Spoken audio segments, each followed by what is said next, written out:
Good morning, everyone. Am I audible?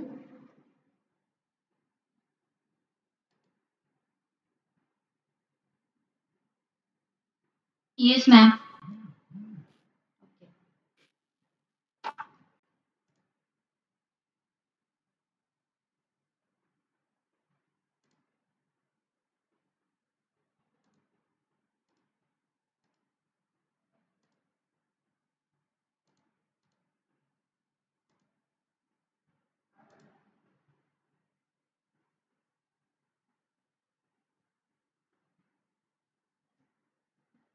Is PPT visible? Yes, ma'am. Okay. So today we are going to start a new subject that is business communication. म्हणजे आपण communication कसं करतो एकमेकांशी, कसं बोलतो, त्या related हा subject आहे. सो बिझनेस कम्युनिकेशनमध्ये अगेन 4 युनिट आहेत. We will try to complete today first and second unit. First unit is meaning, importance and objectives of business communication. आता बिझनेस कम्युनिकेशन म्हणजे काय, तर बिझनेस करताना एक ओनर असतो, त्याच्या अंडर काही काम करणारे एम्प्लॉईज असतात, वर्कर्स असतात किंवा त्यांचे सप्लायर्स असतात, कस्टमर्स असतात, किंवा डिस्ट्रीब्युटर्स असतात, रिटेलर्स असतात. ह्या सगळ्यांबरोबर त्यांना कम्युनिकेशन करावं लागतं, म्हणजे बोलावं लागतं, त्यांना आयडियाज शेअर करावे लागतात, स्वतःचे ओपिनियन्स मांडावे लागतात. तर त्या सगळ्याला म्हणायचं business communication. So business communication means communication used for business purposes. Okay. So it involves sharing information, ideas, opinions, or facts to carry out business activities. Business activities carry करण्यासाठी जी काही इन्फॉर्मेशन आपल्याला पाठवायची असते किंवा घ्यायची असते, काही आयडियाज आपल्याला सांगायचे असतात, ते सगळं येतं business कम्युनिकेशनमध्ये.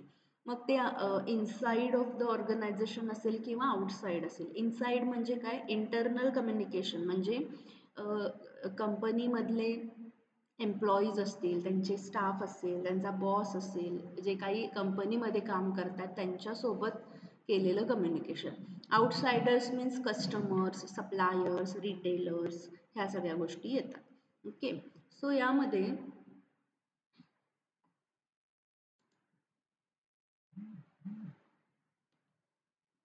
Forms and types of communication. कुठले कुठले टाइप्स आहेत कम्युनिकेशनचे. फर्स्ट आहे इंट्रापर्सनल कम्युनिकेशन.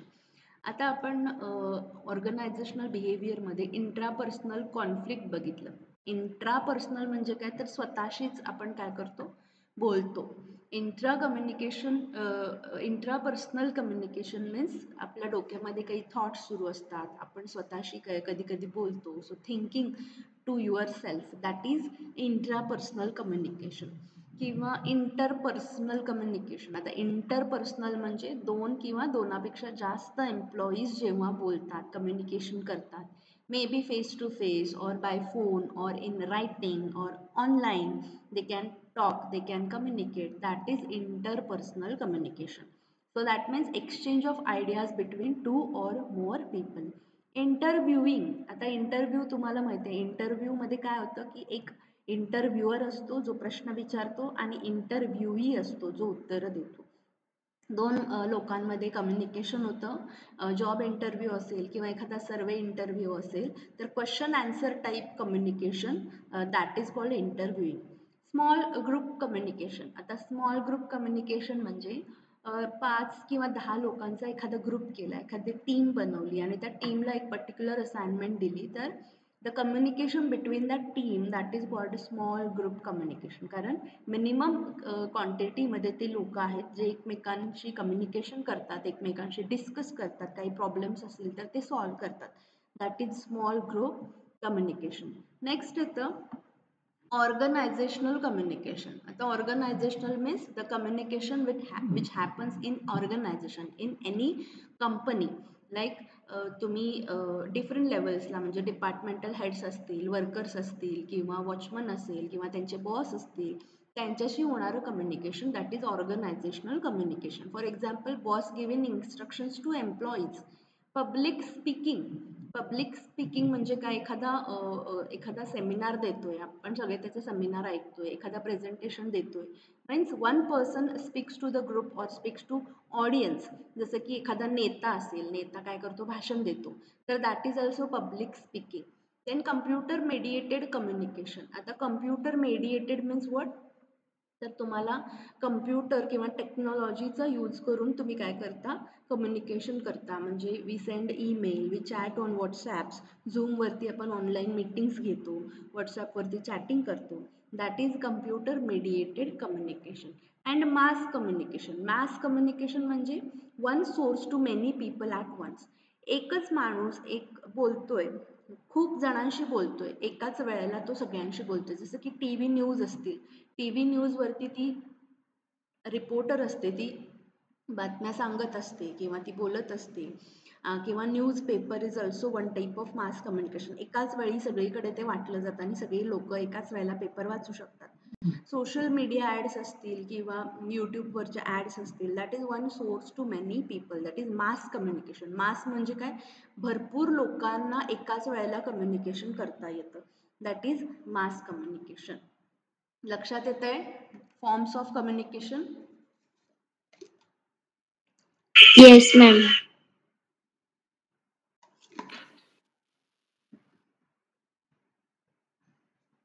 नेक्स्ट आहे प्रोसेस ऑफ कम्युनिकेशन. ना व्हॉट इज द प्रोसेस? याच्यामध्ये दोन माणसं असतात, एक सेंडर असतो आणि एक रिसिव्हर असतो. सेंडर म्हणजे कोण, जो कम्युनिकेशन स्टार्ट करणार आहे किंवा ज्याला माहिती द्यायची आहे, ज्याला इन्फॉर्मेशन काहीतरी शेअर करायची आहे, तो सेंडर. आणि रिसिव्हर म्हणजे ज्याला कोणाला ती माहिती मिळेल किंवा जो कोणी लिसनर आहे तो. ओके. सो पहिल्यांदा सेंडर काय करतो, the person who starts the communication. मग message, second step is message. म्हणजे जो काय तुम्हाला मेसेज द्यायचा आहे, ती आयडिया असेल जी शेअर करायची आहे तुम्हाला, दॅट इज मेसेज. म्हणजे फॉर एक्झाम्पल मीटिंग नोटीस करायची आहे आणि मीटिंग 3 वाजता आहे, हा मेसेज आहे. Then encoding means converting ideas into words or symbols. तुम्हाला माहिती द्यायची आहे, मीटिंग 3 वाजता आहे, मग तुम्ही एकतरी रायटिंग मध्ये एक लेटर सगळ्यांना पाठवू शकता किंवा व्हॉट्सॲपवर मेसेज पाठवू शकता किंवा तुमचा एखादा ग्रुप असेल त्यावर टाकू शकता, सगळ्यांना मेल करू शकता. So that is encoding. म्हणजे तुम्ही जी काही तुम्हाला माहिती द्यायची होती ती वर्ड्समध्ये किंवा सिम्बॉल्समध्ये काय करता, कन्वर्ट करता. देन मीडियम म्हणजे कशाच्या थ्रू तुम्ही पाठवणार आहे. जसं की लेटर पाठवणार आहे का, ईमेल पाठवणार आहे का, फोनवरून तुम्हाला करायचं आहे, that is path used for communication, that is medium or channel. Receiver, तर नेक्स्ट रिसिव्हरला काय होतो, तो मेल थ्रू समजा मेसेज आला, त्याने वाचला तो message, that is he receives the message, he gets the message. Decoding म्हणजे काय, तर मेसेज मिळाल्यानंतर तो काय करतो, तो मेसेज समजून घेतो, अंडरस्टँडिंग द मेसेज. तो वाचतो, मीटिंग 3 वाजता आहे, ओके मला समजलं, आता मला काय करायचं आहे, मीटिंगला 3 वाजता त्याची तयारी करावी लागेल. आणि फीडबॅक म्हणजे receiver's response to confirm understanding.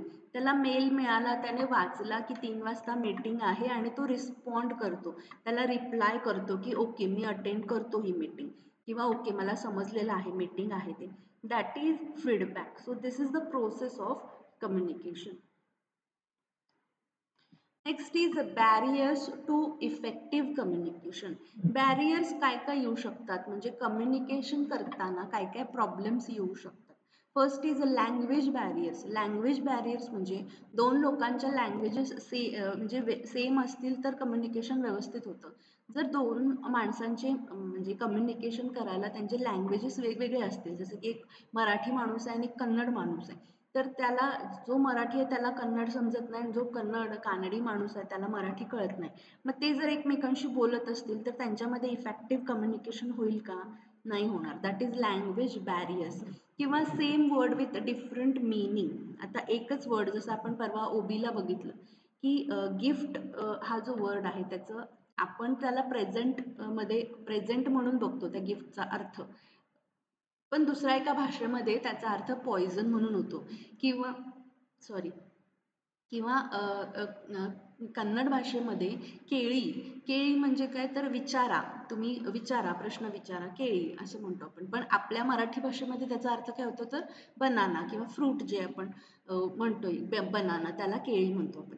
म्हणजे same word with different meanings, मग त्याचा तिथे अर्थ बदलू शकतो. त्यामुळे इफेक्टिव्ह कम्युनिकेशनमध्ये प्रॉब्लेम येऊ शकतो. तुम्ही व्यवस्थित मेसेज दिला नाही, व्यवस्थित तो लिहिला नाही, त्याचं काहीतरी रॉंग ट्रान्सलेशन झालं समोरच्याकडून, तर बॅरियर्स येऊ शकतात.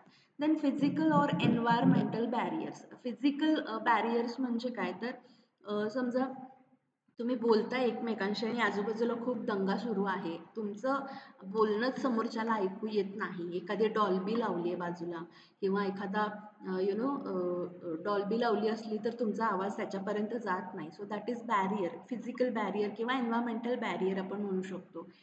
किंवा फोनवरती बोलताना समजा रेंज नाही आहे तर आपला आवाज अटकतो किंवा व्यवस्थित आवाज येत नाही, that is also environmental barriers. किंवा जसं की समोरच्याला फिजिकल प्रॉब्लेम्स असू शकतात, त्याला ऐकू येत नाही, तो हिअरिंग लॉस आहे त्याचा, that is a physical problems. किंवा जॉग्राफिकल डिस्टन्स, तो खूप लांब उभा आहे आपल्यापासून आणि आपण इथून जर बोलतोय त्याला ऐकायलाच येत नाही कारण तो डिस्टन्स त्याचा काय आहे, लांब आहे.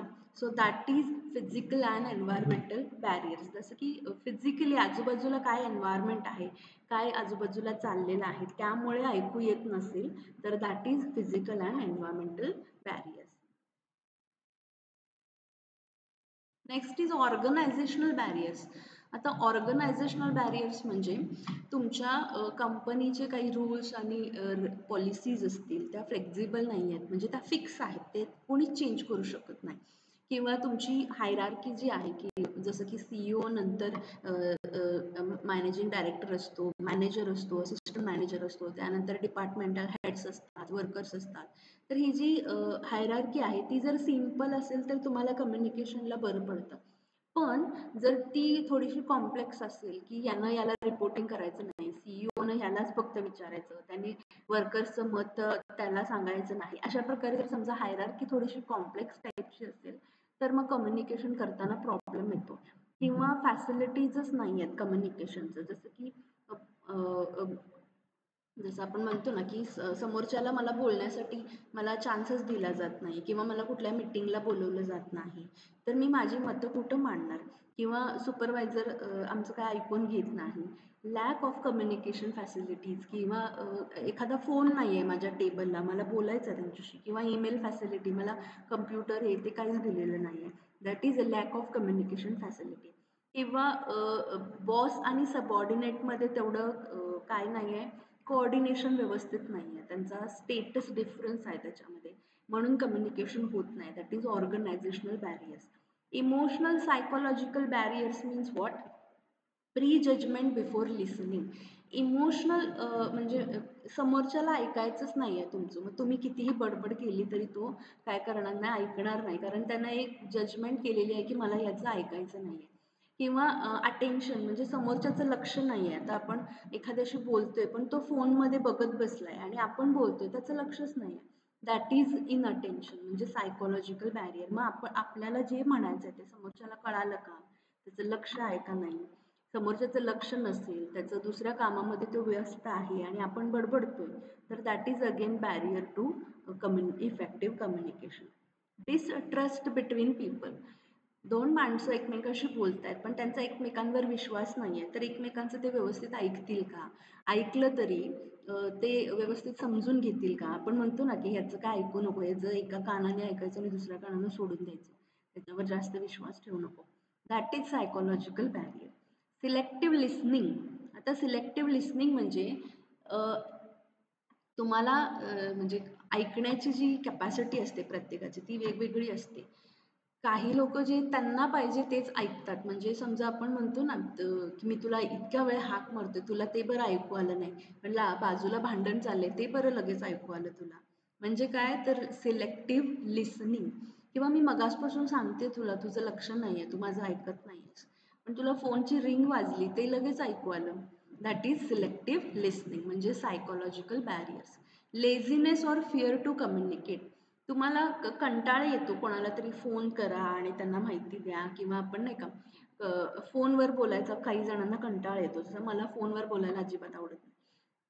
किंवा फिअर टू कम्युनिकेट, समजा आपल्या बॉस बरोबर किंवा आपल्या आपले जे कोणी हायर ऑथॉरिटीज असतील, किंवा समजा एखादं आता आधी व्हायचं असं की आपण मी जेव्हा शाळेमध्ये किंवा कॉलेजमध्ये होते तेव्हा मला माझ्या जे प्रोफेसर्स होते, माझे जे टीचर्स होते, त्यांची बोलायला भीती वाटायची, कारण त्यावेळेला तसा आमचा ऑरा होता. पण आत्ताची मुलं अगदी फ्रीली बोलतात. So laziness or fearness to communicate, किंवा ग्रुप प्रेशर ऑर बायसनेस, जसं की कोणाचं तरी टीम मेंबरमध्ये कम्युनिकेशन करताना एकावरती वर्कलोड आहे, त्याला वाटतंय की मला डिस्क्रिमिनेशन केलं जातंय, so that is group pressure or biasness. अशा पद्धतीचे सायकोलॉजिकल रिलेटेड काही बॅरियर्स असतील, तुमचे इमोशनल्स असतील, तर that is psychological or emotional barriers. Then personal barriers means त्याचं एज काय आहे, त्याचं education, background, attitude, confidence, personal beliefs etcetera, त्याचं काय होतं, इम्पॅक्ट होतो इफेक्टिव्ह कम्युनिकेशनवरती. जसं एज, आता थोडेसे सिनियर सिटीजन्स असतील, एजेड लोक असतील, तर ते कितपत इफेक्टिव्ह कम्युनिकेशन करू शकतील. एज्युकेशन, जसं की कमी शिकलेला माणूस असेल आणि जास्त शिकलेला माणूस असेल, तर त्यांच्यामध्ये पण काय होऊ शकतं, इफेक्टिव्ह कम्युनिकेशन होईल का नाही. बॅकग्राऊंड काय आहे, एखाद्याला खूपच कॉन्फिडंट आहे, म्हणजे ओव्हर कॉन्फिडंट म्हणतात ना लोक, की स्वतःला अतिशहाणा समजतोय आणि तो कोणाचंच काय ऐकत नाही, किंवा दुसरं कोणी सांगितलं तर ते ऐकून पण घेत नाही, किंवा कोणी काय बोललं तर त्याला पूर्ण इग्नोर करून टाकतो. So that as a personal barriers of communication. म्हणजे कम्युनिकेशन याचा अर्थ फक्त समोरच्यानं बोललं, एकानं बोललं आणि दुसऱ्यानं ऐकलं आणि ते समजून घेतलं, एवढीच प्रोसेस आहे कम्युनिकेशनची.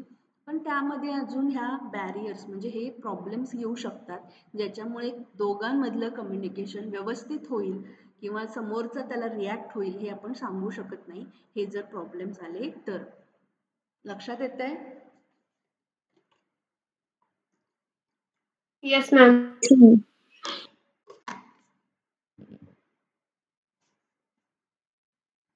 Next is techniques of effective communication. I think एक स्लाइड मिस झाली, एकच मिनटं.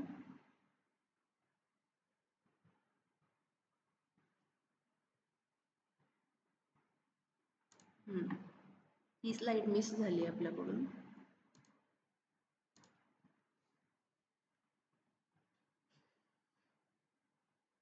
Okay. So principles of communication करताना काय काय आपण लक्षात ठेवलं पाहिजे किंवा काय काय असलं पाहिजे, जसं की 7 C's आहेत, त्यामध्ये 7 बेसिक प्रिन्सिपल्स. यावरती एक शॉर्ट नोट येऊ शकते तुम्हाला, 7 C's ऑफ कम्युनिकेशन. तर त्यामध्ये 7 प्रिन्सिपल्स आहेत. First is clarity. Clarity means message should be clear and easy to understood. तुमचा जो काही तुम्हाला मेसेज द्यायचा आहे तो क्लिअर पाहिजे. क्लिअर म्हणजे व्यवस्थित समोरच्याला समजेल अशा भाषेमध्ये ती पाहिजे. Okay. Then conciseness means be brief, avoid unnecessary words. एकाला नाही का फक्त खूप फापट पसारा बोलायची सवय असते, बडबड बडबड, पण त्यामधून मुद्दा काय आहे हे पटकन लक्षात येत नाही. मग आपण म्हणतो ना, तू बाकीचं सगळं सोड, आधी मुद्दा काय आहे ते बोल. That is conciseness. Okay. Then म्हणजे अननेसेसरी तुम्ही काय करायचं आहे, अवॉइड करायचे आहेत असे वर्ड्स. जसं की मला आता स्टुडंट्स मेसेज करतात, पहिल्यांदा ते टाकतात हाय. ओके. आता मी असिस्टंट प्रोफेसर आहे, तुमची क्लासमेट नाही आहे, तुम्ही मला हाय म्हणून मेसेज, ॲटलिस्ट हॅलो मॅडम. किंवा डायरेक्टली मेसेज टाकतात की मला बुक्स मिळाले नाहीत, किंवा मी ग्रुपला ॲड नाही आहे.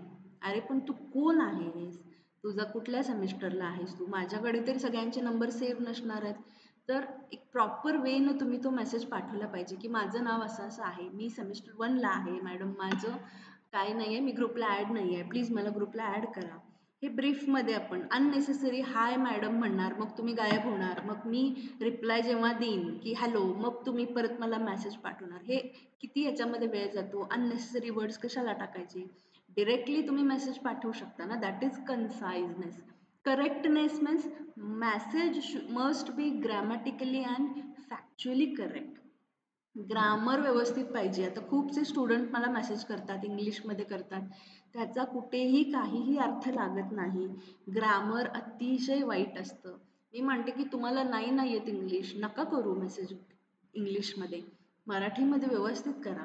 करेक्टनेस असलं पाहिजे. त्या ग्रामरमुळे, त्या चुकीच्या ग्रामरमुळे त्या मेसेजला पूर्ण अर्थ किती बदलू शकतो.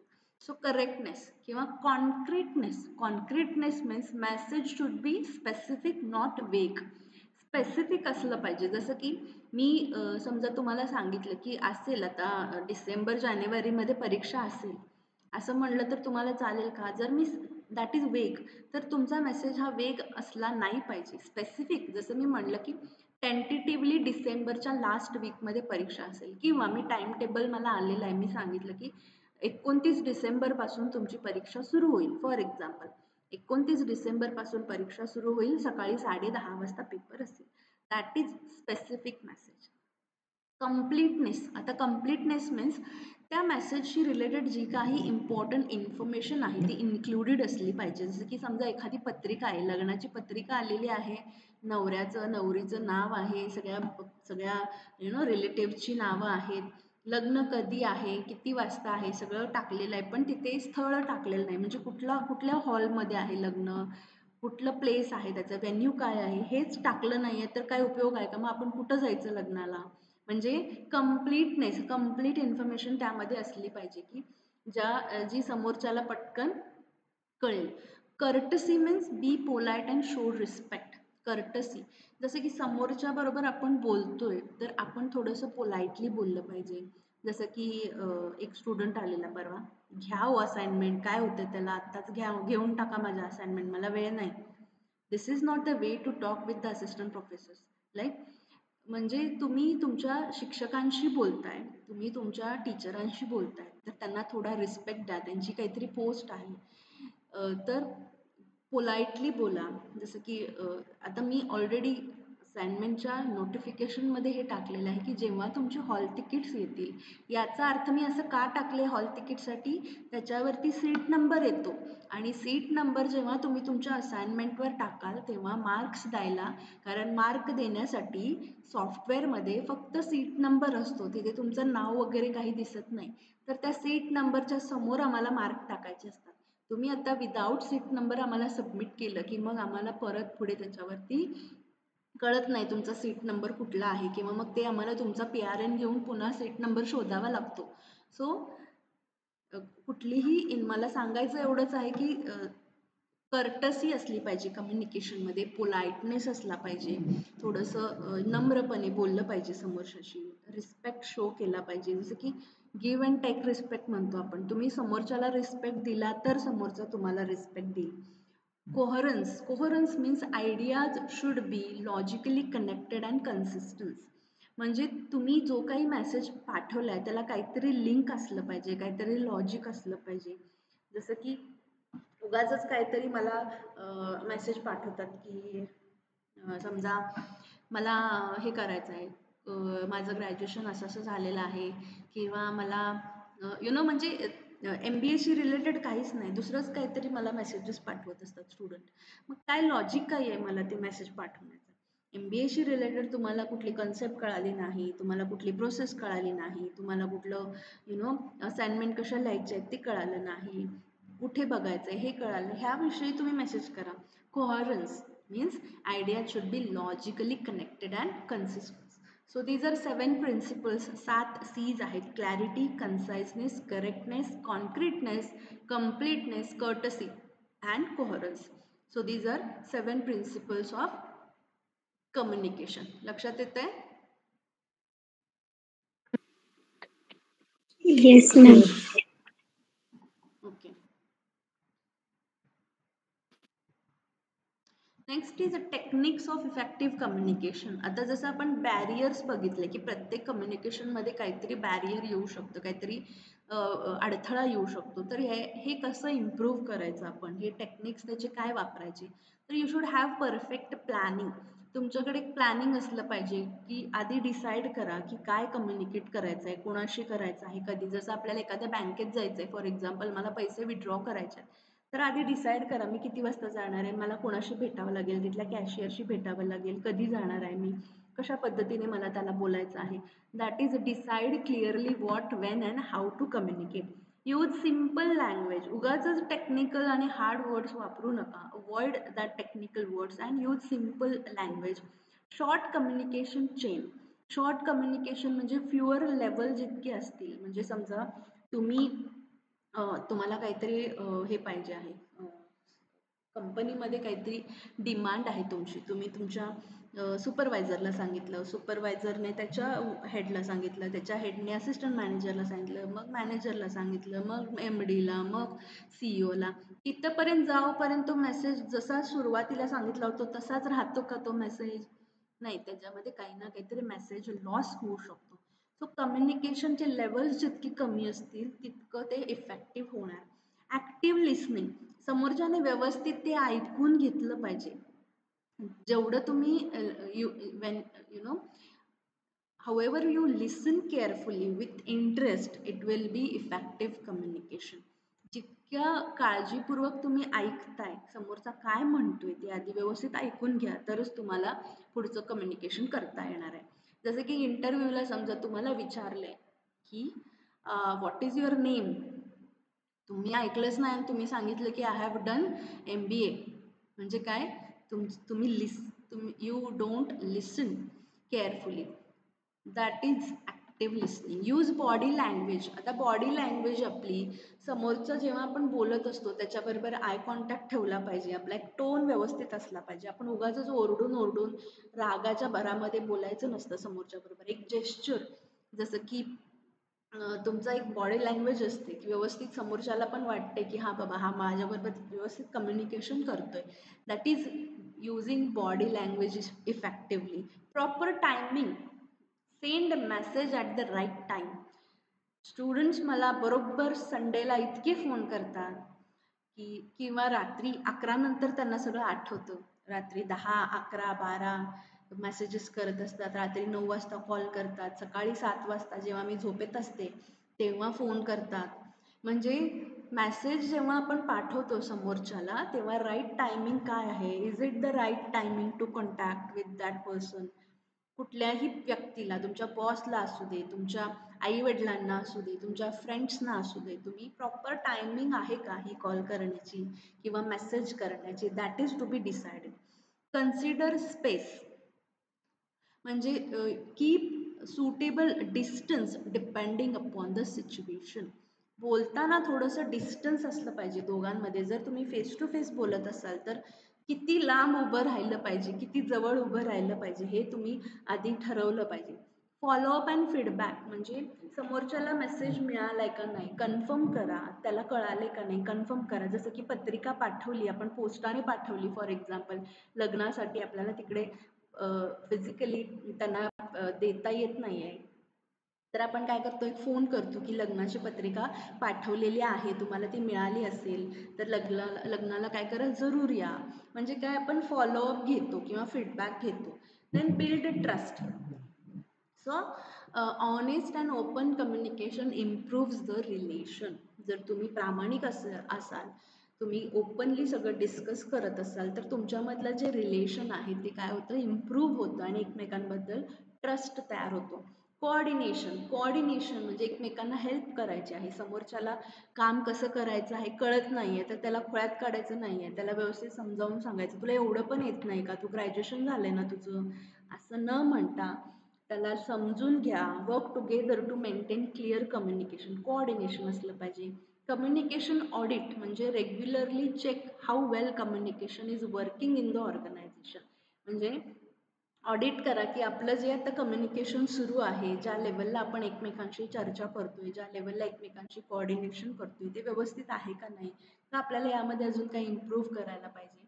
That is to be considered here. So these, if you follow all these ways, it will lead to improve the communication. So these are techniques of business communication. तर त्यामध्ये बी पार्ट आहे की रिटन कम्युनिकेशन. आता return communication म्हणजे काय, जे काही तुम्हाला आयडियाज शेअर करायचे आहेत किंवा काही बोलायचं आहे तर ते तुम्ही रिटनमध्ये लिहिता. म्हणजे रिटन वर्ड्स असतील किंवा रिटन सिम्बॉल्स असतील, काही व्हिडिओज, काही व्हिज्युअल्स, काही चार्ट्स असतील, ग्राफ्स असतील, काही डायग्राम्स काढून तुम्ही समोरच्याला कम्युनिकेशन करताय, दॅट इज रिटन कम्युनिकेशन. जे लिहून केलं जातं communication, that is written communication. जसं की तुम्हाला यामध्ये काय काय येतं रिटन कम्युनिकेशनमध्ये, लेटर्स येतं, सर्क्युलर्स येतात, emails, manuals, reports, bulletins and notices. जसं तुम्हाला तुम्ही काय करतो, तुम्ही मेल करता किंवा आम्ही तुम्हाला ईमेल करतो किंवा काही नोटीस ऑनलाईन नोटीस बोर्डवरती नोटीस ठेवतो किंवा एखादं टाइम टेबल आलं, नोटीस आली किंवा सर्क्युलर आलं एखादं, तर दॅट इज रिटन कम्युनिकेशन. कोणीतरी तुम्हाला लिहून कम्युनिकेट करायचा प्रयत्न करते. So it creates a permanent record for future reference. काय म्हणले की हा जर तुम्ही लिहून काहीतरी कम्युनिकेशन करत असाल तर एक परमनंट रेकॉर्ड तुमच्याकडे राहतो, जर पुढे त्याचा काहीही उपयोग होऊ शकतो. Nowadays documents are stored in digital form. आता रिटर्नमध्ये काय करतोय आपण, जरी ते पत्र असतील तर ते मे बी म्हणजे मोस्ट ऑफ द टाइम ते डिजिटल फॉर्ममध्येच असतात. कम्प्युटरवरून आपण पाठवतो, लेटर्स पाठवतो किंवा काही ईमेल्स पाठवतो, पेनड्राईव्हमध्ये ते डॉक्युमेंट्स स्कॅन करून व्यवस्थित ठेवले जातात. So it is a formal, reliable and suitable for official proof. जसं की आता समजा आपलं नॅक आहे पुढच्या वर्षी युनिव्हर्सिटीचं, तर नॅकला मागील 5 वर्षाचा डेटा लागतो. तर 5 वर्षाचे स्टुडंट्स असतील, त्यांचे रिझल्ट ॲनालिसिस असतील, तुम्ही काय काय इव्हेंट्स केले किंवा तुमचा काय डेटा आहे, स्टुडंट्स किती फेल झाले किंवा किती पास झाले, कुठल्या कुठल्या ॲक्टिव्हिटीज तुम्ही घेतला, कुठले कुठले फॅकल्टीज होते, एकदम म्हणजे इन इन डिटेल इतका डेटा तिथे लागतो. तर ते जसं तुम्ही रेकॉर्ड्स ठेवत जाता तसं एक ऑफिशियल प्रूफ तुमच्या कंपनीचं होतं. So that is written communication. त्यामध्ये आता बिझनेस लेटर येतं. आता इथे मी एक सॅम्पल बिझनेस लेटर ठेवलेला आहे. Business letter is a formal written message used for communication between companies or with customers, banks, suppliers. Business letter म्हणजे बिझनेसशी रिलेटेड लिहिलेलं पत्र. जसं की कस्टमरला तुम्हाला लिहायचं आहे किंवा दुसऱ्या कुठल्या कंपनीला लिहायचं आहे किंवा एखाद्या बँकला लिहायचं आहे, सप्लायर ज्यांच्याकडून आपण रॉ मटेरियल घेणार आहे त्यांना लिहायचं आहे पत्र. तर ह्या पद्धतीचं असं पत्र असतं. जसं तुम्ही राईट साईडला चित्र बघत असाल तर तिथे वरती कंपनीचं नाव असेल, त्यांचा पत्ता असेल, डेट आहे, म्हणजे कुणाला पत्र लिहायचं आहे ते तिथे माहिती आहे, मिस्टर जॉन. मग त्यात तो जो काही मॅटर आहे तो मध्ये लिहिलेला आहे आणि शेवटला मग आपण थँक्यू म्हणतो आणि कुणी पत्र लिहिलं आहे ते खाली दिसतं. सो यामध्ये काय काय येतं, you giving information, making enquiries, placing orders, acknowledging receipts and making complaints. काय काय या बिझनेस लेटरमध्ये तुम्ही करू शकता, एकतर इन्फॉर्मेशन देऊ शकता दुसऱ्या कंपनीला किंवा कस्टमर्सना, एन्क्वायरी करू शकता कोणाची तरी, ऑर्डर्स तुम्हाला पाहिजे आहे, जसं की रॉ मटेरियल मला पाहिजे आहे, मला पुढच्या महिन्यामध्ये ऑर्डर आहे 100 खुर्च्या बनवायच्या आहेत, तर मला किती लाकूड लागणार आहे, एक सप्लायरला तुम्ही पत्र लिहिता.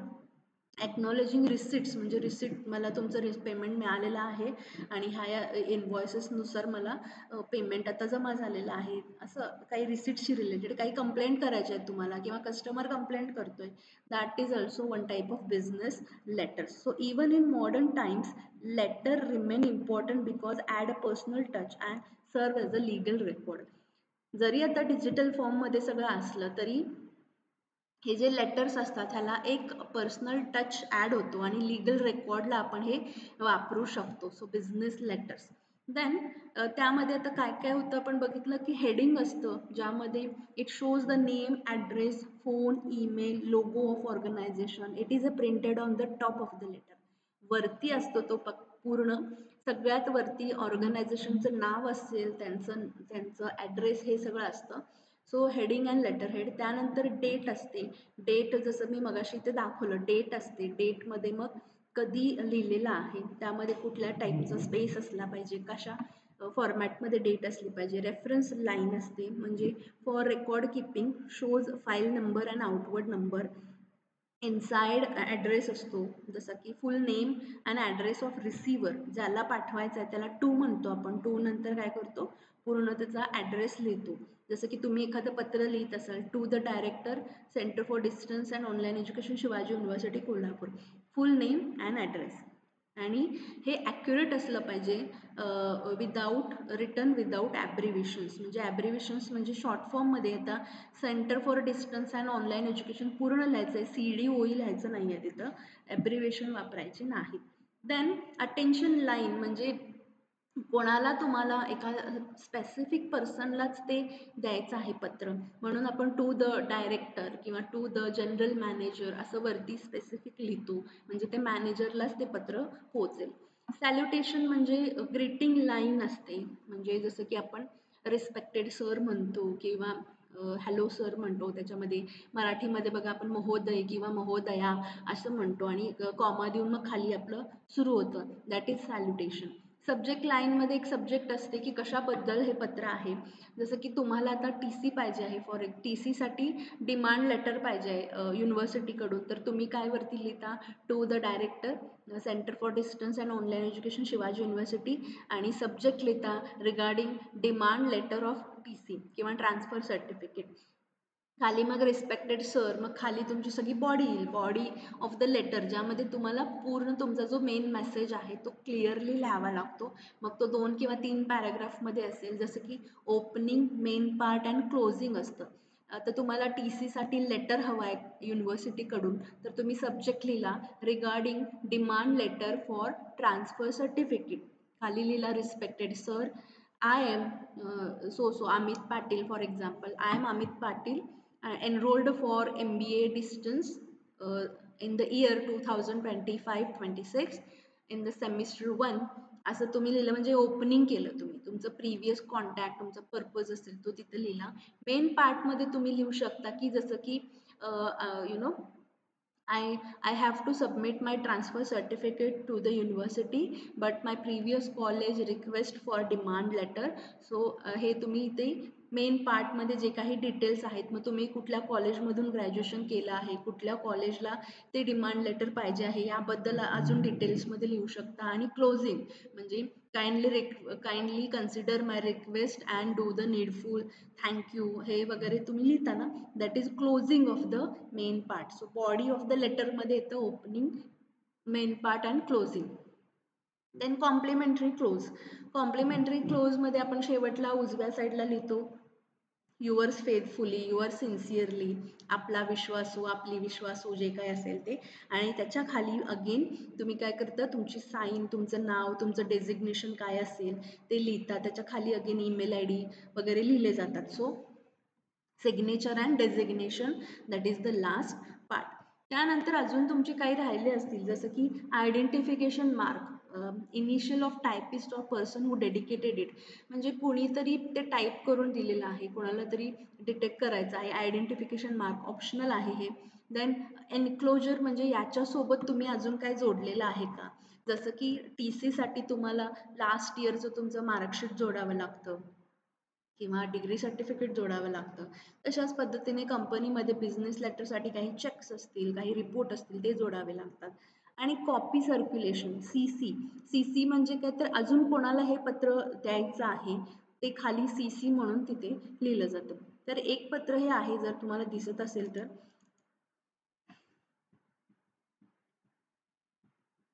एकच मिनिट.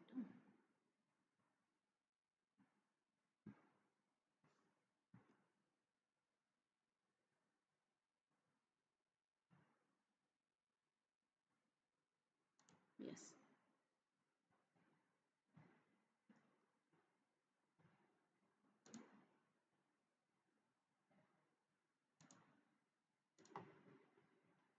आता हे मला गाईड अलॉटमेंटचं लेटर मिळालेलं आहे कंपनी म्हणजे युनिव्हर्सिटीकडून, जिथे पहिल्यांदा वरती काय आहे, लेटर हेड आहे शिवाजी विद्यापीठ कोल्हापूर. इथे जे म्हणलं होतं ना मी, आउटवर्ड नंबर आणि डेट, तर लेफ्ट साईडला हे reference number, that is outward number, आणि राईट साईडला ही डेट आहे. टू, आता टू कोणाला आलाय, तर ज्याला पाठवायचं आहे पत्र तो श्रीमती सुप्रिया मोगले, जे SU Mogale, programme coordinator centre for distance and online education Shivaji university. हे झालं ज्या पर्सनला आपल्याला पाठवायचं आहे ते. सब्जेक्ट आला, सब्जेक्टमध्ये काय आहे, request for guidance of MBA distance mode part 2 project report and viva goes.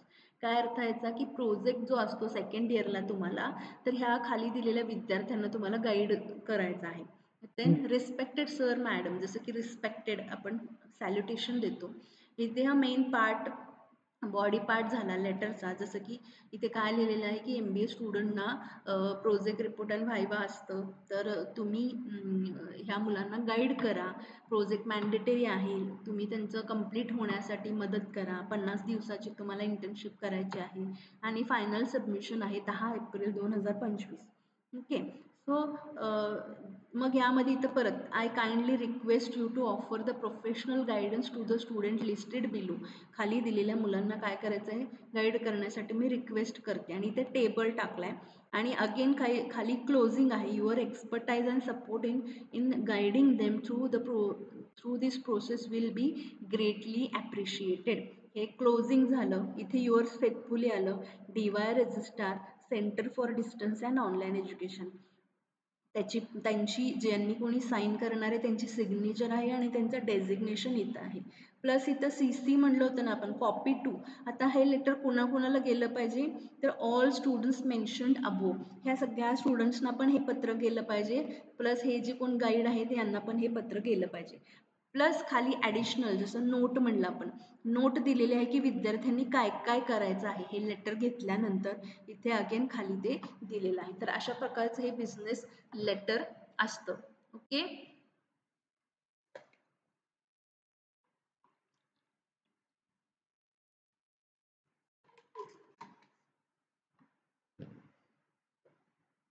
Understood.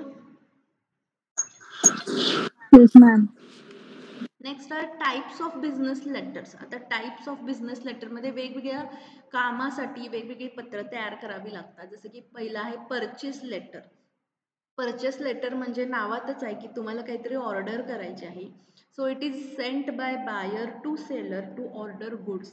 की ज्याला कोणाला खरेदी करायचं आहे तो काय करतो, परचेस लेटर देतो. जसं की college ordering 100 biochemistry books from publisher, किंवा आम्हाला बेंचेस पाहिजेत 100, तर आम्ही एक पत्र तयार करतो, आम्हाला 100 बेंचेस लागणार आहेत. मग ते लागणार आहेत तर त्याचे क्वालिटी कुठली आहे, लाकडाचे पाहिजेत का पत्र्याचे पाहिजेत बेंचेस, की टेबल खुर्च्या टाईप पाहिजेत, किती क्वांटिटी, काय प्राईस असली पाहिजे, डिलिव्हरी कधी करायची आहे तुम्हाला. तर ह्या सगळे डिटेल्स त्यामध्ये असतात, त्याला परचेस लेटर म्हणतात. Sales letter means sent by seller to attract the buyers. जसं की ज्याला विकायचं आहे तो पत्र तयार करतो. त्यामध्ये मग आमच्या कंपनीकडे असे असे खुर्च्या आहेत, ह्या क्वालिटीच्या आहेत, याच्यामध्ये असे असे फीचर्स आहेत, याचे बेनिफिट्स आहेत, म्हणजे प्रमोशन करण्यासाठी जे पत्र लिहितात, जेणेकरून बायर्स किंवा कस्टमर्स आहेत ते अट्रॅक्ट होतील आणि खरेदी करतील. That is sales letter. Letter of enquiry. Enquiry म्हणजे sent to ask for information about goods and services. तुम्हाला काहीतरी एन्क्वायरी करायची आहे म्हणून तुम्ही पत्र लिहिताय. जसं की तुम्हाला एखादा लॅपटॉप घ्यायचा आहे, तर तुम्ही एखाद्या इलेक्ट्रॉनिक शॉपला काय करता, पत्र लिहिता किंवा मेल करता आणि त्यामध्ये विचारता की तुमच्याकडे काय टाईपचे लॅपटॉप्स आहेत, मला घ्यायचं आहे, माझं बजेट हे हे आहे. आणि मग त्यामध्ये तो इन्फॉर्मेशन मागतो की किती किती प्राईज लेवल्स आहेत, प्रत्येकाचे मला डिटेल्स पाठवा, कुठल्या टाईपचे डिस्काउंट ऑफर्स तुमच्याकडे अवेलेबल आहेत. अशा प्रकारची आपण जेव्हा इन्क्वायरी करतो, that is letter of enquiry. Then circular letter. आता सर्क्युलर लेटर मीन्स कोणीतरी अनाऊन्स केलं. फॉर एक्झाम्पल आपलं एक सर्क्युलर आलं की एक्झाम आता ह्या टेंटेटिव्हली कधीपासून आहे, डिसेंबर एंडपासून सुरू होणार आहे. एक पत्र आलं म्हणजे काय, सगळ्यांसाठीच. Send to many people at once to announce the changes like new branch, new partner और न्यू प्रोडक्ट. जसे की कंपनी एखादी अनाऊन्स करते की आपण पुण्यामध्ये एक नवीन शॉप सुरू करणार आहे, एक सर्क्युलर काढला आणि सगळ्यांना पाठवून दिलं, कारण आपण प्रत्येकाला सांगत बसणार नाही आहे. सो सर्क्युलर काढल्यानंतर ते सगळ्यांना लागू होतं. Letter of quotation. Letter of quotation त्याच्यामध्ये त्या पर्टिक्युलर प्रोडक्टची किंवा सर्विसची प्राईस किती आहे, त्याला काय डिस्काउंट आहे, डिलिव्हरी टाईम किती दिवसामध्ये ते येऊ शकतं, पेमेंटचे टर्म्स कसे आहेत, ऑनलाईन करायचे आहे का कॅश ऑन डिलिव्हरी आहे, अशा पद्धतीचे टर्म्स अँड कंडिशन्स त्यामध्ये सगळे लिहिले जातात. 2 वेजनं करू शकतो. Buyer invites quotation from sellers. जसं की आपण कोटेशन मागवून घेतो. मग जसं की आपली कंपनी, आपल्या कंपनीला समजा सप्लायर पाहिजे आहेत किंवा आपल्याला खुर्च्या बनवायच्या आहेत, त्यासाठी लाकूड पाहिजे आहे, तर आपण एक काय केलं, कोटेशन मागवून घेतलं की प्रत्येकाने आपापले कंपनीची सगळी डिटेल्स द्या आणि कोटेशन पाठवा. मग that is letter of quotation from buyer. आणि सेलर म्हणजे काय, सेलर त्याला रिप्लाय करतो. जसं की एखादा सप्लायर, कोल्हापूरमधला सप्लायर आहे, त्याच्याकडे चांगल्या पद्धतीचं लाकूड आहे, तर तो आपल्याला कोटेशन पाठवतो की माझ्याकडे ह्या टाईपचे, ह्या क्वालिटीचे लाकूड अवेलेबल आहेत आणि त्याची प्राईस आहे, मी एवढ्या टाईपचं डिस्काउंट त्याला देऊ शकतो. That is letter of quotation. Then letter of order. आता ऑर्डर म्हणजे sent by buyers after receiving quotation to place an official order. जसं की समजा 2 सप्लायर्सनी कोटेशन पाठवले, दोन्हीमधला आपण कम्पेअर केला आणि आपल्याला जवळचा एक कोल्हापूरच्या जवळचा असलेला आपल्याला काय बरोबर वाटला, त्याचं डिस्काउंट ऑफर पण चांगली आहे, त्याची क्वालिटी पण चांगली आहे, तर आपल्याला तर त्याच्याकडून घ्यायचं आहे रॉ मटेरियल. तर आपण त्याला काय करणार, म्हणजे ऑर्डर देणार की मला या दिवशी काय पाहिजे, डिलिव्हरी पाहिजे, ही माझी आयटमची लिस्ट आहे, क्वांटिटी एवढी एवढी पाहिजे आणि पुढच्या आठवड्यापर्यंत ते मला मिळालं पाहिजे. ह्या पद्धतीचं पत्र जेव्हा लिहिलं जातं त्याला म्हणायचं लेटर ऑफ ऑर्डर. म्हणजे आपण ऑर्डर देतोय समोरच्याला की मला हे पाहिजे आहे. ॲक्नॉलेजमेंट लेटर मीन्स जो सेलर आहे, जसं की आता एका कोल्हापूरच्या सप्लायरला आपण ऑर्डर पाठवलेली आहे, लेटर पाठवलेलं आहे, तर तो कन्फर्म करतोय की आम्हाला तुमची ऑर्डर मिळालेली आहे आणि आम्ही ह्या दिवसापर्यंत काय करतो, तुम्हाला ऑर्डर पाठवून देतो. म्हणजे तो कन्फर्म करतोय की मला ऑर्डर मिळाली. जसं की आपण ऑनलाईन काहीतरी शॉपिंग करत असू, एखादी ऑर्डर प्लेस केली ऑनलाईन की आपल्याला लगेच मेसेज येतो की thank you for confirming your order, असं. That is acknowledgement letter. Then execution letter. Execution letter means it is sent by seller to inform goods have been dispatched or delivered. So seller जो असतो ना, जसं की त्यांना आता ऑर्डर घेतली, तो तयार झाली ती ऑर्डर, त्यानं त्या बायरला, ज्याला खरेदी करायची होती, त्याला पाठवली. त्याला पाठवल्यानंतर तो पुन्हा इन्फॉर्म करतो की माझ्याकडून काय झालेलं आहे, प्रोडक्ट डिलिव्हर झालेले आहेत, गुड्स डिस्पॅच इथून झालेले आहेत आणि तुम्हाला ते किंवा ट्रान्सपोर्ट मी ह्या ट्रकमधून हे पाठवतोय आणि तुम्हाला ह्या ट्रकचा नंबर असेल किंवा काय, उद्या संध्याकाळपर्यंत तुम्हाला ऑर्डर प्लेस होईल. जसे की ऑनलाईन पण आपण बघितलं, ऑनलाईन काही आपण हे केलं असेल तर ते ट्रॅक असतो बघा की तुमचं ऑर्डर रेडी टू डिस्पॅच झालेलं आहे. म्हणजे काय, it is execution letter. It is sent by the seller to inform goods have been dispatched or deliver. त्यानंतर येतं कंप्लेंट ऑर क्लेम लेटर. तुम्हाला कस्टमरला समजा एखाद्याला कंप्लेंट करायची, जसं की आपण त्या सप्लायरकडून मागवून घेतलं रॉ मटेरियल, लाकूड मागवून घेतलं, पण जेव्हा ते आपल्याला मिळालं तेव्हा आपल्याला लक्षात आलं की अरे आपण तर वेगळ्या क्वालिटीचे मागवले होते आणि ह्यांनी वेगळ्या प्रकारचं लाकूड दिलेलं आहे, किंवा काहीतरी डॅमेज झालेलं आहे, खराब झालेलं आहे ते, आणि हे आपण वापरू शकत नाही आता, खराब झालेलं लाकूड आहे, किंवा डिले झाला, मला ह्या आठवड्यामध्ये पाहिजे होता पण मला नेक्स्ट वीकमध्ये तो मिळाला. अशा वेगवेगळ्या प्रकारच्या जर तुमच्या काही कंप्लेंट्स असतील तर तुम्ही ती करताय complaint, that is complaint letter. आणि तुम्हाला त्याच्या बदल्यामध्ये काय पाहिजे आहे, तुमचा जो काही लॉस झाला आहे त्यामध्ये तुम्हाला रिफंड पाहिजे का रिप्लेसमेंट पाहिजे, तुम्ही काय क्लेम करणार आहे, that is claim letter. So when loss or refund is requested, that is claim letter. जसं की समजा खुर्च्या मागवल्या, मी 100 खुर्च्या बाहेरूनच मागवल्या आणि त्यातल्या 2 तुटल्या असतील, तर buyer is writing about 2 broken chairs and asking for replacement. जसं की ऑनलाईनमध्ये पण बघा, आपल्याला काहीतरी चुकीचं डिलिव्हर झालं किंवा आपल्याला ती क्वालिटी चांगली नाही वाटली, ती इमेजमध्ये तो ड्रेस छान वाटत होता पण घरी आल्यानंतर बघितलं तर त्याची क्वालिटी अजिबात चांगली नाही, तर आपण रिटर्न करतो आणि कंप्लेंट करतो तिथे. मग ते विचारतात की तुम्हाला काय पाहिजे, याचं रिप्लेसमेंट पाहिजे का तुम्हाला रिफंड पाहिजे, ते विचारलं जातं. That is claim letter. Then letter of adjustment. Sorry. Complaint आता सप्लायरकडे गेलेली आहे, सेलरकडे गेलेली आहे, तर तो त्या कंप्लेंटला काय करतो, रिप्लाय करतो, सांगतो की हो आमच्याकडून चूक झाली किंवा आमच्याकडून हे चुकून रॉंग डिलिव्हरी झाली आहे किंवा वेळ झालेला आहे, आमच्याकडून डिले झालेला आहे. It shows apology and solution.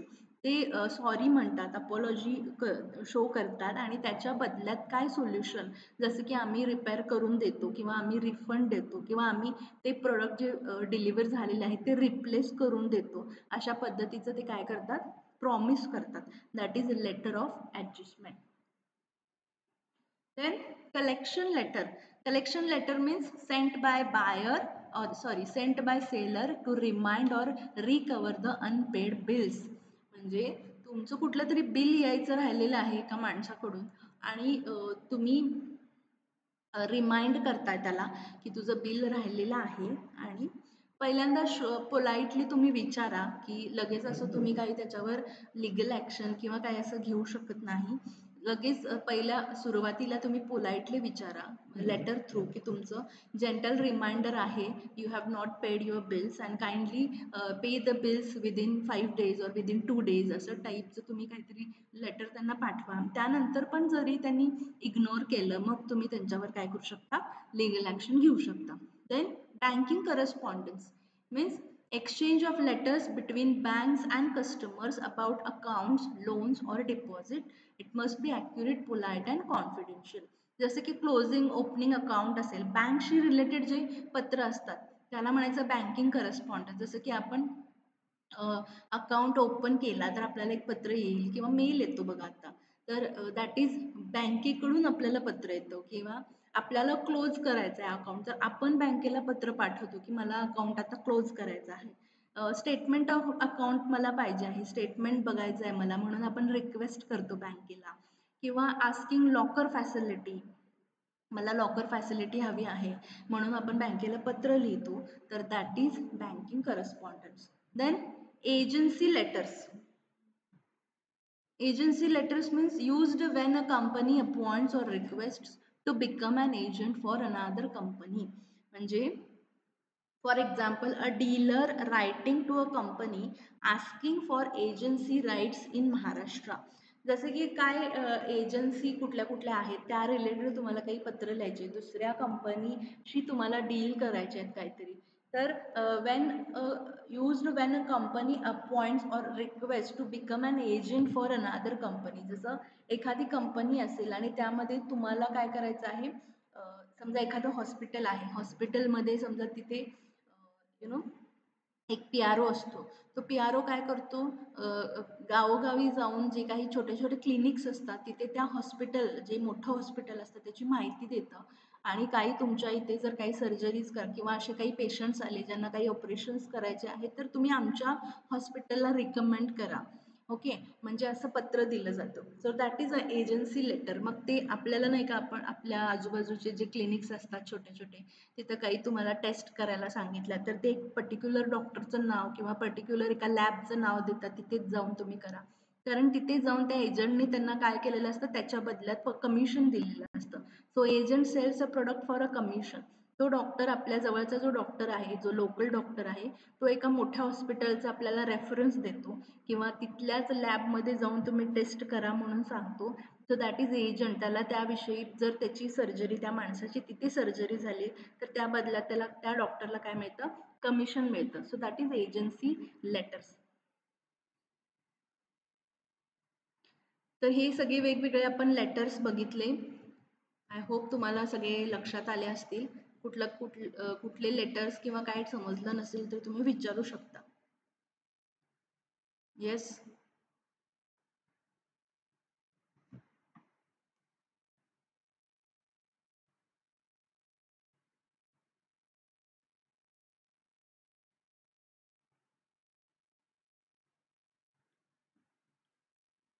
Understood everything.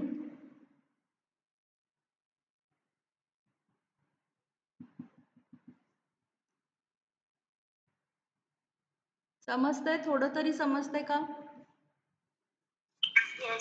Yes, ma'am. हो मॅम.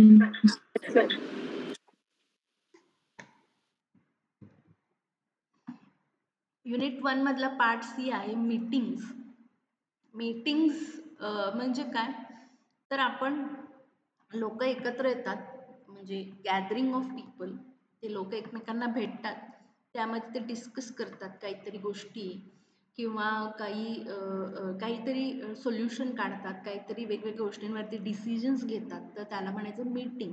ओके. मग बिझनेसेसमध्ये वेगवेगळ्या टाईपचे मीटिंग्स होतात, जसं की प्लॅनिंग करायचं आहे कुठलं तरी, डिसिजन मेकिंग करायचं आहे, कोऑर्डिनेशन, एकमेकांना हेल्प करायचे आहे, एक टाईपचं डिसिजन घ्यायचं आहे, तर त्याशी रिलेटेड आपण काय करतो, मीटिंग्ज अरेंज करतो. तर त्या मीटिंग्समध्ये काय काय होतं, तर members discuss the problems, they make the suggestions, they pass the resolution and record the decision. म्हणजे काय प्रॉब्लेम आला याच्याबद्दल ते डिस्कस करतात, प्रत्येकजण आपापलं सजेशन देतात की ह्या प्रॉब्लेमवरती काय सोल्युशन काढू शकतो, आणि मग सोल्युशन काढलं जातं आणि एक रेकॉर्ड ठेवला जातो की असा प्रॉब्लेम आला तर हा डिसिजन घेतला जातो. For example, company's board meeting to approve the annual budget approve करायचं असेल तर बोर्ड मीटिंग्स होतात वर्षातून. That is concept of meeting. त्यामध्ये आता नोटीस पाठवली जाते. पहिल्यांदा मीटिंग आहे तर नोटीस पाठवली जाते प्रत्येकाला. तर इथे एक तुम्ही लेटर बघू शकता. मी विद्यापीठाचंच पत्र घेतलेलं आहे, ज्यामध्ये आउटवर्ड नंबर आहे लेफ्ट साईडला, राईट साईडला डेट आहे, टू म्हणलेलं आहे. टू मध्ये हे सगळी माणसं जे टेबलमध्ये टाकलेले आहेत त्या माणसांसाठी हे पत्र आहे. So the notice is written invitation that inform members about the date, time, place and purpose of the meeting. It is sent in advance. आता 24 तारीख इथे दिसते, 24 April. Okay.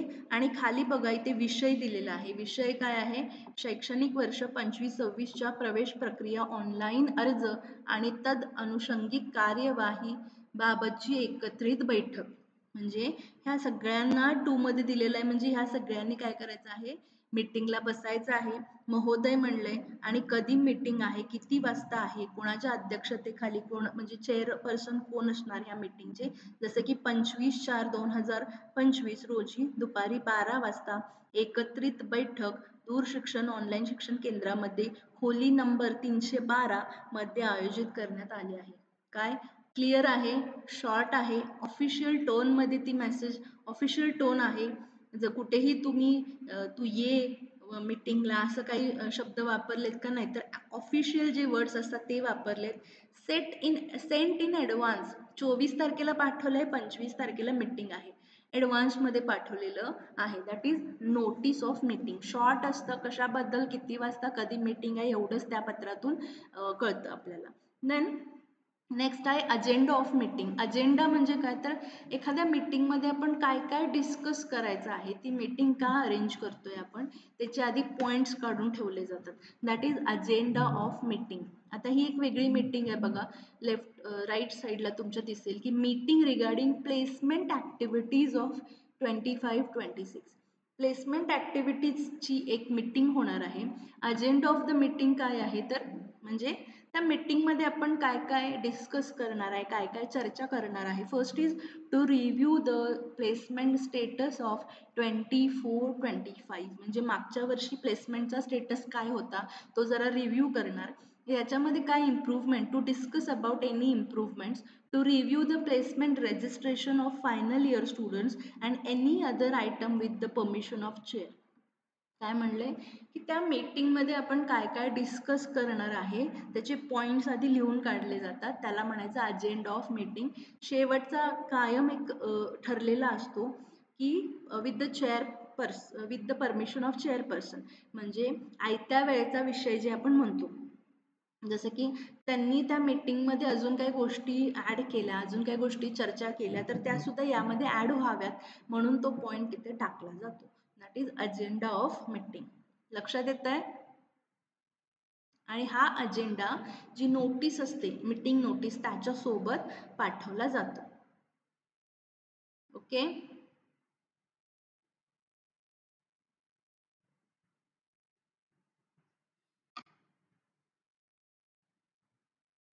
Next is resolution. Resolution means a resolution is a formal decision passed by members during a meeting.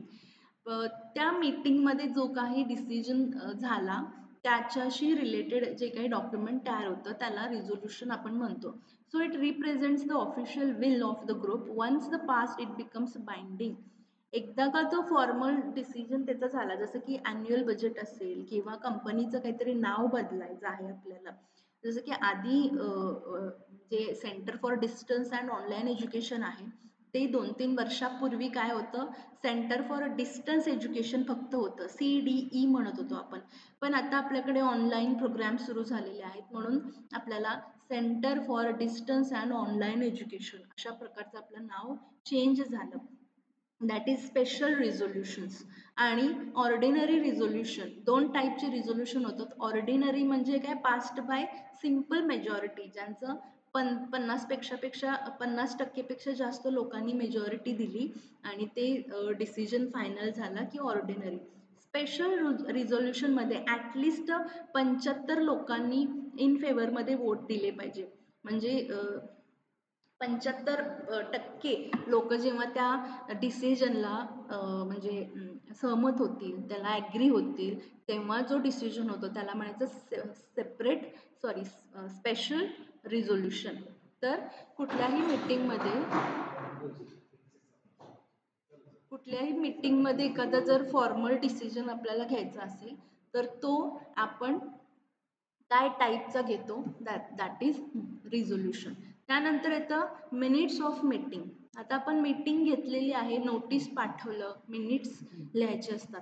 Minutes of meeting म्हणजे काय, तर त्या मीटिंगमध्ये काय काय झालं याचं एक written document. Okay, what happened in the meeting म्हणजे काय टॉपिक डिस्कस झाले, कोण कोण मीटिंगला प्रेझेंट होतं, कोणी त्याचं सगळ्या म्हणजे कुणी त्याचं काय म्हणतो आपण वेलकम केलं, कुणी सगळे जे अजेंडा होते ते वाचून दाखवले, कोणी डिसिजन म्हणजे काय टॉपिक होते आणि त्याच्यावर काय डिसिजन झाला, ह्या सगळ्या गोष्टी त्यामध्ये इन डिटेल काय केल्या जातात, मेन्शन केल्या जातात. सो इथं बघा, मिनिट्स ऑफ मीटिंगला मराठीमध्ये म्हणतात बैठकीचा कार्यवृत्तांत.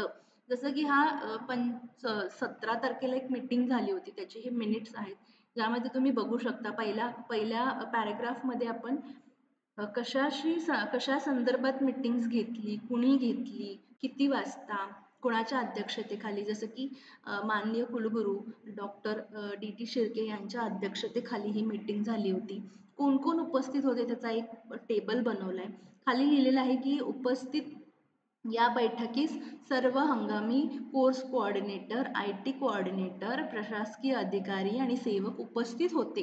कोण कोण उपस्थित होतं, कशाबद्दल मीटिंग झाली, सर्वप्रथम डॉक्टर KB पाटील माननीय प्रसंचालक दूरशिक्षण ऑनलाईन शिक्षण केंद्र यांनी बैठकीस उपस्थित सगळ्या सदस्यांचे स्वागत केले आणि बैठक आयोजनाबाबतचे प्रयोजन स्पष्ट केले. म्हणजे सुरुवातीला जे डायरेक्टर आहेत त्यांनी सगळ्यांचं वेलकम केलं, वेलकम करून प्रत्येक त्या कशाबद्दल आपण मीटिंग ठेवतोय आणि काय काय त्यामध्ये पॉईंट डिस्कस करणार आहे हे थोडक्यात त्यांनी सांगितलं.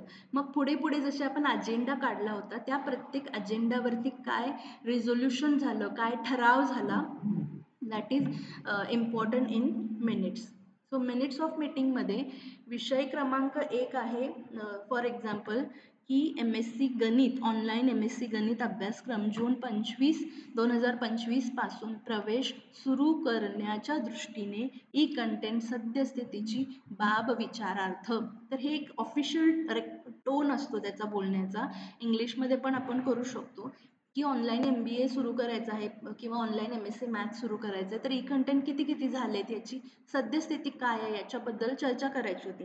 त्यावर ठराव काय झाला, म्हणजे सगळ्यांनी मिळून काय ठरवलं, काय करायचं आहे. सो पहिला ठराव बघा, ऑनलाईन अभ्यासक्रमाच्या ई कंटेंटचा आढावा घेऊन पाठपुरावा करून कार्यवाही पूर्ण करावी. अशा पद्धतीचे प्रत्येक अजेंडावर काय काय ठराव झाले हे त्या मिनिट्समध्ये लिहिले जातात. So name of the organisation, date, time, venue of the meeting, name of attendees, name of absentees, कोण म्हणजे अब्सेंट असेल त्या मीटिंगमध्ये, जसं की वरती 8 नावं जे दिलेत त्यातले समजा कोणतरी मीटिंगला आले नाहीत तर ते सुद्धा मिनिट्समध्ये लिहावं लागतं की हे अनुपस्थित होते. देन समरी ऑफ डिस्कशन, एक शॉर्टमध्ये काय काय डिस्कस झालं ते लिहितो. रिझोल्युशन्स काय काय पास झाले, ठराव काय काय झाले ते लिहितो. आणि याच्या शेवटला जे चेअरपर्सन होते आणि सेक्रेटरी होते किंवा जे कोणी माणसं होती त्या सगळ्यांची काय केली जाते, सिग्नेचर घेतली जाते. So that is minutes of meeting. इथे युनिट 1 कंप्लीट होतोय. I hope everyone is understood. आता थोडासा लेंदी आहे, 12 वाजेपर्यंत मी घेणार होते. दुसरा सुरू झाला की आपल्याला अर्धवट राहील, तर better way I will start second unit fresh on Thursday. उद्या सुट्टी आहे, तर आता युनिट 1 मध्ये कोणाला काय प्रॉब्लेम असेल तर विचारा. युनिट 2 आपण नेक्स्ट सेशनला डिरेक्टली सुरू करूया. येस, आज काय काय शिकवलं ते कळालं? Yes, ma'am. ओके. सो तुम्ही काय करा, आजचा जो युनिट आहे तुम्हाला जे बुक मिळालेलं आहे ते व्यवस्थित वाचा. मी सिम्पल वर्डिंगमध्ये थोडं दिलेलं आहे, एक्झाम्पल्स दिलेले आहे, ते पण तुम्ही वाचा. त्यानंतर आपण गुरुवारी पुन्हा ह्याच वेळेला युनिट 2 स्टार्ट करूया. अजून मला 2 सेशन्स लागतील हा टॉपिक किंवा हा सब्जेक्ट संपवायला. So I hope you everything you understood about business communication. Interesting आहे तुमच्या डे टू डे लाईफमध्ये, तुमच्या बिझनेसमध्ये जर तुम्ही जॉब करत असाल तिथे ह्याचा खूप उपयोग होणार आहे. So we will stop now and continue on the Thursday. उद्या कुठलेही सेशन होणार नाही. Okay, thank you.